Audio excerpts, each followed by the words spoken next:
Tural Sadıqlı, Məhəmməd Mirzəli, Qabil Məmmədov və Elşad Məmmədov Baş Prokurorluğun İstintaq İdarəsinə çağırılıb. Baş Prokurorluqdan İTV-yə verilən məlumatda bildirilir ki, Baş Prokurorluğun İstintaq İdarəsi tərəfindən təqsirləndirilən şəxslər Tural Sadıqlı Əlövsətoğlu, Mirzəli Məhəmməd Faziloğlu, Məmmədov Qabil Əmrahoğlu və Məmmədov Elşad Tofiqoğluna Cinayət Prosessual Məcəlləsinin 467-13.4-cü maddəsinin tələbinə əsasən rəsmi bildiriş göndərilib. Təqsirləndirilən şəxs 27 may 1976-cı il təvəllüdlü Mirzəli Məhəmməd Faziloğlu şəxsiyyətini təsdiq edən sənədlə birlikdə 21 aprel 2025-ci il tarixdə saat 11:00-da,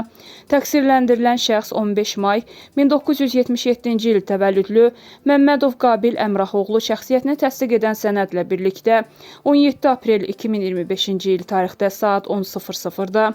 təqsirləndirilən şəxs 10 iyun 1984-cü il təvəllüdlü Sadıqlı Tural Əlövsətoğlu, 27 may 1976-cı il təvəllüdlü Məmmədov Elşad Tofiqoğlu isə şəxsiyyətini təsdiq edən sənədlə birlikdə 15 aprel 2025-ci il tarixdə saat 10:00-da Baş Prokurorluğun İstintaq İdarəsinin inzibati binasına gəlməlidir.